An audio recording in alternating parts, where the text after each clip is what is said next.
കേരളത്തിലെ BJP അണികളെക്കാളേറെ നേതാക്കന്മാരുമായി നിറയുകയാണ്. കേരളം പിടിക്കാനായി ഏറ്റവും അവസാനമായി പാളയത്തിൽ എത്തിച്ചിരിക്കുന്നത് കേരളത്തിൻ്റെ പ്രിയപ്പെട്ട മുഖ്യമന്ത്രിയായിരുന്ന ലീഡർ കെ കരുണാകരൻ്റെ മകൾ പത്മജ വേണുഗോപാലിനെയാണ്. എന്തിനാണ് BJP അണികളില്ലാതെ ഇത്രയും നേതാക്കളെ പാർട്ടിയിലേക്ക് നിരന്തരം റിക്രൂട്ട് ചെയ്യുന്നത്? കേരളത്തിൽ സിനിമാ താരങ്ങളും അല്ലെങ്കിൽ ഏതെങ്കിലും രാഷ്ട്രീയ നേതാക്കളുടെ കേരളത്തിൽ സ്വാധീനമുള്ള, കേരളത്തിൽ മുൻകാലങ്ങളിലെല്ലാം സുപ്രധാന സ്ഥാനങ്ങളിലിരുന്ന നേതാക്കളുടെ മക്കളെ പാളയത്തിൽ എത്തിക്കുന്നത് കൊണ്ട് BJPക്ക് എന്ത് രാഷ്ട്രീയ ലാഭമാണ് ഉണ്ടാകുക? നമ്മൾ കാലങ്ങളായി കേരള BJPയുടെ പരാജയങ്ങളുടെ പ്രധാന കാരണം ഈ ഒരു സംഗതി തന്നെയാണ്. കാരണം അണികളില്ലാതെ കുറേ നേതാക്കൾ അവരെന്താണ് ചെയ്യുന്നതെന്ന് അവർക്ക് തന്നെ അറിയില്ല. ഇപ്പോഴും ആ സ്ഥിതിയിൽ നിന്ന് കേരള BJP തെല്ലും മാറിയിട്ടില്ല എന്നത് ആ പ്രസ്ഥാനത്തിൻ്റെ കഴിവുകേട് ഒന്ന് തന്നെയാണ്. കേരള BJP കണ്ടുപഠിക്കേണ്ട, കേരള BJP അല്ല, ഇന്ത്യയിലെ മുഴുവൻ BJPയും കണ്ടുപഠിക്കേണ്ട ഒരു സംഘടനാ സംവിധാനം എവിടെയാണെന്ന് ചോദിച്ചാൽ തീർച്ചയായും നിസ്സംശയം ഉത്തരം പറയാം, അത് തമിഴ്നാട്ടിലാണ്. കെ അണ്ണാമലൈ എന്ന മുൻ IPS ഉദ്യോഗസ്ഥൻ്റെ നേതൃത്വത്തിൽ അവിടെ BJP എന്ന പ്രസ്ഥാനം ഉണ്ടാക്കിയൊരു അടിത്തറ അത് ഒരു തരത്തിലും അംഗീകരിച്ച് കൊടുക്കാതിരിക്കാൻ സാധിക്കാത്തതാണ്. കാരണം എണ്ണയിട്ട യന്ത്രം പോലെയാണ് തമിഴ്നാട്ടിൽ BJP പ്രവർത്തിക്കുന്നത്. ഇന്ത്യയിൽ ഏറ്റവും പ്രയാസം BJPക്ക് വേരോട്ടം ഉണ്ടാക്കാൻ ഏറ്റവും പ്രയാസമെന്ന് തോന്നുന്ന ഒരു സ്ഥലമാണ് തമിഴ്നാട്. കാരണം ദ്രാവിഡ രാഷ്ട്രീയത്തിന് കൃത്യമായ വേരോട്ടമുള്ള തമിഴ് മണ്ണിൽ ഹിന്ദുത്വ രാഷ്ട്രീയം എങ്ങനെ വളരും എന്ന് സന്ദേഹപ്പെട്ട് നിന്നവരുണ്ട്. അവർക്ക് മുന്നിലേക്ക് കെ അണ്ണാമലൈ അല്ലെങ്കിൽ കുപ്പുസ്വാമി അണ്ണാമലൈ എന്ന മുൻ IPSകാരൻ എത്തുമ്പോൾ ഇയാളെന്ത് ചെയ്യാനാണ് എന്ന് ചോദിച്ചവരുണ്ട്. അവർക്ക് മുന്നിലൂടെ തമിഴ്നാട്ടിൽ BJP പെട്ടെന്ന് വളർന്നു. അതിനൊരേ ഒരു കാരണമേ ഉള്ളൂ, കൃത്യമായ സംഘടനാ സംവിധാനത്തിലൂടെ കൃത്യമായ നേതാക്കളെ കൃത്യമായി തെരഞ്ഞെടുപ്പുകളിൽ മത്സരിച്ചു, കൃത്യമായ ഒരു സ്ട്രാറ്റജി ഉണ്ടായിരുന്നു. അതിൻ്റെയൊക്കെ ഫലമാണ് ഇന്ന് തമിഴ്നാട്ടിൽ BJP നേടിക്കൊണ്ടിരിക്കുന്ന അഭൂതപൂർവമായ വളർച്ച. അത് കേരളത്തിലെ BJPക്ക് സ്വപ്നം കാണാൻ പോലും സാധിക്കില്ല. കാരണം കേരളത്തിലെ BJP എപ്പോഴും സിനിമാ താരങ്ങളുടെയും അല്ലെങ്കിൽ നേരത്തെ പറഞ്ഞ പോലെ മുതിർന്ന, കേരളത്തിൽ വലിയ സ്വാധീനമുണ്ടായിരുന്ന, കേരളത്തിൽ സുപ്രധാനമായ സ്ഥാനങ്ങളിലിരുന്ന മുൻ നേതാക്കളുടെ മക്കളെ പാളയത്തിലെത്തിക്കുന്നത്. ഇതിലെന്താണ് നെപ്പോട്ടിസം എന്ന് പറയുന്നത് കേരള BJPക്ക് അറിയില്ല എന്ന് തോന്നുന്നു. കാരണം അനിൽ ആൻ്റണി, AK ആൻ്റണി എന്ന് പറയുന്ന കേരളത്തിൻ്റെ ഒരു മുഖ്യമന്ത്രിയായിരുന്ന വ്യക്തിയുടെ മകനാണ്. അദ്ദേഹത്തിന് രാഷ്ട്രീയപരമായി ഉണ്ടെങ്കിലും കോൺഗ്രസ് എന്ന് പറയുന്ന പ്രസ്ഥാനത്തിൽ ഏത് സംഘടനാ സ്ഥാനത്തിരുന്നൊരു വ്യക്തിയാണെങ്കിലും രാഷ്ട്രീയപരമായ പരിചയക്കുറവുണ്ട്. അതുപോലെ തന്നെയാണ് പത്മജ വേണുഗോപാലിൻ്റെ വരവും PC ജോർജിൻ്റെ വരവും എല്ലാം. സുരേഷ് ഗോപിക്ക് പിന്നാലെ എത്തിയ നടൻ ദേവൻ, ഇവരെ എല്ലാവരെയും BJP കണ്ടെത്തുന്ന ഒരു സ്ഥാനമുണ്ട്, BJP ഉപാധ്യക്ഷൻ, സംസ്ഥാന ഉപാധ്യക്ഷൻ. അങ്ങനെ ഒരു പേപ്പർ സ്ഥാനം കൊടുത്ത് അവരെവിടെയെങ്കിലും ഇരുത്തുന്നു, അതിൽ അവരുടെ പ്രീതി നേടുന്നു, അവരെ വെച്ച് വോട്ട് വാങ്ങാമെന്നുള്ള ഒരു വ്യാമോഹമാണ് കാലാകാലങ്ങളായി BJP പിന്തുടരുന്നത്.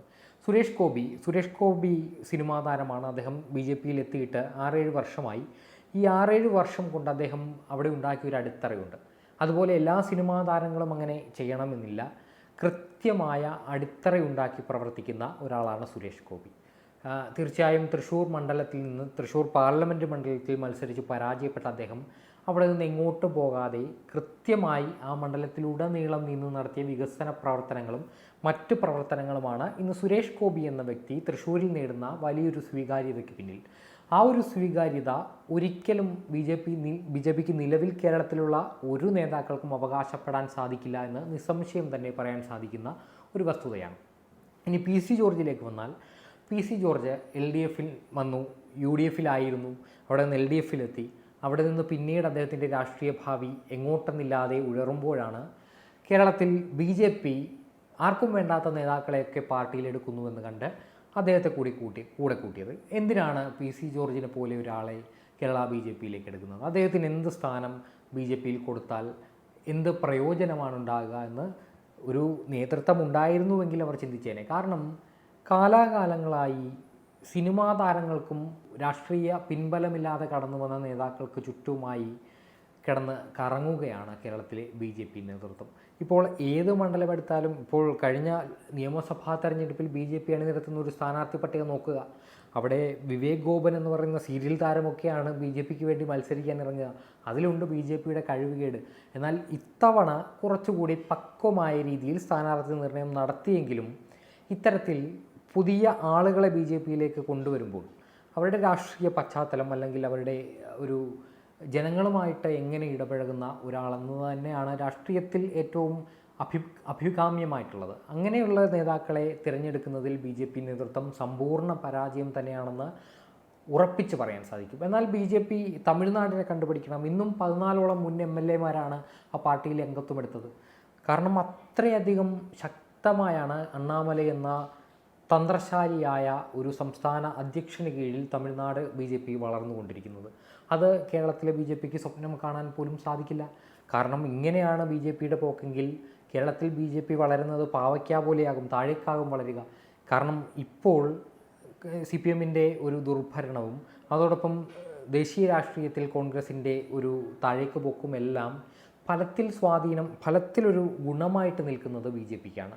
അത് മുതലെടുക്കാൻ സാധിച്ചാൽ തീർച്ചയായും കേരളത്തിൽ തന്നെ ബി ജെ പിക്ക് വലിയ രീതിയിലുള്ള നേട്ടമുണ്ടാക്കാൻ സാധിക്കുന്ന ഒരു അവസരമാണെന്നിരിക്കെ അതിനെല്ലാം കളഞ്ഞു കുളിക്കുന്ന രീതിയിലേക്കാണ് കേരളത്തിലെ ബി ജെ പി നേതൃത്വം ബി ജെ പി എന്ന പാർട്ടിയെ കൊണ്ട് ചെന്നെത്തിക്കുന്നത്. ഇത് ഹിന്ദി സംസാരിക്കുന്ന നേതാക്കളും മലയാളം സംസാരിക്കുന്ന നേതാക്കളും തമ്മിലുള്ള ആശയവിനിമയം നടക്കുമ്പോൾ അവർക്കെന്താണ് ഇവിടെ നടക്കുന്നതെന്ന് കൃത്യമായ ബോധ്യമില്ല. കാരണം കഴിഞ്ഞ 3-4 തവണ പ്രധാനമന്ത്രി നരേന്ദ്രമോദി തന്നെ കേരളത്തിലേക്ക് എത്തി തെരഞ്ഞെടുപ്പ് പ്രചാരണ പ്രവർത്തനങ്ങൾക്ക് മേൽനോട്ടം വഹിക്കുമ്പോഴും ബി ജെ പി എങ്ങോട്ടാണ് സഞ്ചരിക്കേണ്ടതെന്നുള്ള ബോധ്യത്തിലല്ല ഇപ്പോഴും മുമ്പോട്ട് പോകുന്നത്. എന്നാൽ തമിഴ്നാട്ടിൽ അങ്ങനെയല്ല.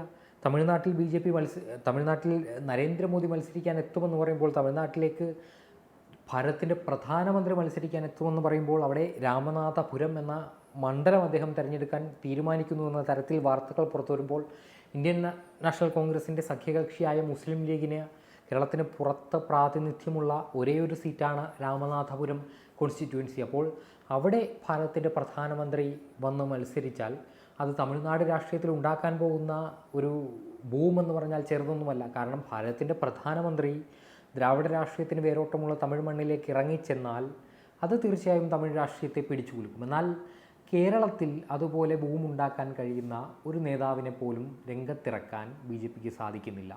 സുരേഷ് ഗോപിയെ മാറ്റി നിർത്തിയാൽ കേരളത്തിൽ അങ്ങോളമുള്ള കുറച്ച് നേതാക്കളുണ്ട്. ഇപ്പോൾ തിരുവനന്തപുരം മണ്ഡലത്തിലെ രാജീവ് ചന്ദ്രശേഖർ, അദ്ദേഹം കഴിവുള്ള ഒരു ബി ജെ പി നേതാവാണ്. അങ്ങനെ ചുരുക്കം ചിലരുടെ പേരെടുത്ത് പറയാൻ സാധിക്കുന്ന കുറച്ചു പേരൊഴിച്ച് ബാക്കി എല്ലാ നേതാക്കളും ഇന്നലെ വന്ന് പാർട്ടിയിൽ അംഗത്വമെടുത്ത് ഇന്ന് അവർക്ക് ഇത് കൊടുക്കുന്ന പോലെയാണ്.